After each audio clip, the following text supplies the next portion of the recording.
तो मैंने अभी-अभी ख़त्म किया पाताल लोक सीज़न 2। और सबसे पहली तारीफ़ की बात ये कि जब आपका पहला सीज़न इतना पॉपुलर हो जाए तो दूसरा सीज़न उसको मैच कर पाए, ये बहुत बड़ी चैलेंज हो जाती है। आप में से हो सकता है बहुत सारे लोग मुझसे एग्री ना करें, लेकिन दूसरा एग्ज़ाम्पल है मिर्ज़ापुर 2 का सीज़न उतना मज़ेदार नहीं था जितना मिर्ज़ापुर ओरिजिनल सीरीज़ थी, पहला सीज़न था। और मिर्ज़ापुर 3 तो कतई बकवास था, मतलब let's not even beat around the bush. तो उस लिहाज से पाताल लोक का सीज़न 2 काफ़ी अच्छा बना है, एक नई स्टोरी ली है। और इससे पहले मैं कुछ भी बोलूँ इसके बारे में, क्विकली एक चीज़, भाई उस इंसान को बहुत बड़ा सैल्यूट जिसने मेन कैरेक्टर का ये नाम सोचा है, हाथी राम चौधरी। अब जयदीप अहलावत की शानदार एक्टिंग की वजह से और इस कैरेक्टर की एक शानदार पोजीशनिंग की वजह से ये कैरेक्टर काफ़ी पॉपुलर हो चुका है। लेकिन सोचिए जब राइटर को किसी को कन्विंस करना पड़ा होगा कि भाई जो हमारा मेन कैरेक्टर है ना, जिसके ऊपर ये पूरा टिकेगा, एक रौबदार ज़बरदस्त कैरेक्टर, लेकिन उसका नाम होगा हाथी राम चौधरी। तो मतलब नॉर्मल बॉलीवुड में ये नाम आप सुनकर जॉनी लीवर या राजपाल यादव, आपके दिमाग में वो लोग आएंगे। और वो बहुत अच्छे एक्टर हैं, मतलब, लेकिन कॉमेडी आएगी। सो ये चीज़ एक। तो कहानी ये है कि दिल्ली में नागालैंड के लिए कोई बहुत बड़ा बिजनेस समिट हो रहा है जिससे उस पूरे स्टेट की किस्मत बदल सकती है। और वहाँ पर एक थॉम नाम के वहाँ के फेमस पर्सनालिटी, इंडस्ट्रियलिस्ट जो भी, उनका मर्डर हो जाता है। और बहुत बेदर्द मर्डर होता है, उनका सर काट के बाद टब के ऊपर रख दिया गया, वो सीन दिखाया डायरेक्टर ने। और शक आता है एक रोज़ नाम की लड़की पे, जो सीसीटीवी में उस वक्त वहाँ से भागती हुई दिखी है। और फिर पूरा ये सीज़न चलता है, ये सारे एपिसोड चलते हैं उस लड़की का पीछा करने में, वो कहाँ है, क्या उसने मर्डर किया है या नहीं। और जैसा पहला पाताल लोक था, धागे बहुत उलझे हुए थे उस वाली सीज़न में भी, और इसमें भी सस्पेंस है, परत दर परत कहानी खुलती है। हाथी राम और उसका एक ज़माने के में उसके अंडर में ट्रेनिंग लिया हुआ ये इंस्पेक्टर अंसारी, जो अब एसीपी बन चुका है, उन दोनों की जो एक बॉन्डिंग है। एक सीन है जब हाथीराम के कैरेक्टर को पता चलता है कि अंसारी समलैंगिक हैं, गे हैं, तो ऐसे ही वो उनको पूछते हैं कि यार तुम लोगों में भी ये मियाँ बीवी वाले झगड़े होते हैं। तो अंसारी का कैरेक्टर कहता है कि हाँ। तो फिर अपना हाथीराम का कैरेक्टर, हट फिर क्या फ़ायदा है, जो भी।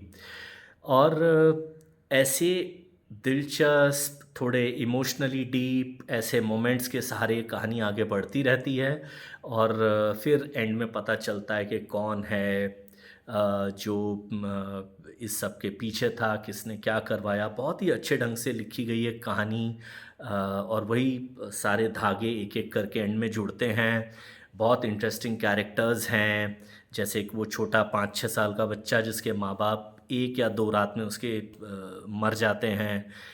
वो एक स्नाइपर जो सबको मार रहा है, बहुत ही शातिर स्नाइपर, उसकी क्या कहानी है, वो कौन है, उसको किसने ट्रेन किया है। बहुत सारे प्लॉट पॉइंट्स हैं जो आपको इंटरेस्टेड रखेंगे कहानी में। और डोंट वरी, ये स्पॉयलर्स ऐसे नहीं हैं। एक हल्का सा मैंने स्पॉइलर दिया है, वो भी आपको देख के पता चलेगा, लेकिन उससे आई एम कॉन्फिडेंट सीज़न देखने का आपका टेस्ट ख़राब नहीं होगा। मेरे लिए जो 2-3 स्टैंड आउट पॉइंट हैं जिसकी वजह से मैंने ये सीरीज़ देखी, एक तो मुझे पहली सीरीज़ पसंद आई थी। दूसरा, Jaideep Ahlawat is an amazing actor. मतलब वो किसी सीज़न में हो, किसी ओटीटी सीरीज़ में हो, किसी फ़िल्म में हो, वो अपनी ही एक छाप छोड़ते हैं। और ये बॉलीवुड की बहुत बड़ी बदकिस्मती या बेवकूफ़ी है कि उनको वो चांस नहीं दे रहा है। 6 फुट का लंबा चौड़ा ज़बरदस्त एक्टर, बढ़िया आवाज़, मोमेंट्स के साथ एक्सप्रेशन देने वाला आदमी, और उसको, मतलब, पाताल लोक में एक से एक ज़बरदस्त परफॉर्मेंसेस हैं एक्चुअली। लेकिन वो हाथीराम की जो परफॉर्मेंस है जयदीप अहलावत की, वो जो हमारा उत्तर भारत की तरफ एक बोलचाल की फिल्मों के और ऐसी चीज़ों के बारे में बोलते हैं ना यार, वो तो खा के फेंक दिया उसने सबको। सो जयदीप अहलावत ने बिल्कुल वही एक्टिंग की है। दूसरी चीज़, जयदीप अहलावत के थ्रू वो जो हरियाणा की एकदम तेज़ सेंस ऑफ ह्यूमर होती है ना, अगर आप सेंसिटिव या ये जो आजकल है ना पॉलिटिकली करेक्ट एटमॉस्फेयर के भाई ये रेसिज्म है, ये मिसोजिनी है, ये फलाना है, ये ढिकाना है, विद ड्यू रिस्पेक्ट, जो हरियाणा का जो अपना एक ह्यूमर का फ्लेवर है वो जो आया है इस सीरीज़ में, वो जो हाथीराम चौधरी को आके एक आदमी बोल रहा है कि सर चलो वहाँ पे आपको मज़ा आ जाएगा, और ये हाथीराम का जो कैरेक्टर है ना, ये बहुत ही सरकास्टिक टाइप आदमी है। वो हरियाणवी में अपनी ज़बान में उसको पूछता है कि वहाँ क्या तेरी बुआ नाचे है, मतलब वो जो आप ऐसे ऐसे जो सीरीज़ है ना, मतलब, और वो उनका वो स्टैंडर्ड सिग्नेचर लाइन जिस पे इतने मीम वगैरह बने, इसमें वो डायरेक्टर ने फिर से बुलवाया एक पर्टिकुलर्स में कि तेरा फूफा हम हर वक्त सस्पेंड ही रहता है, बावली वट एवर यू नो।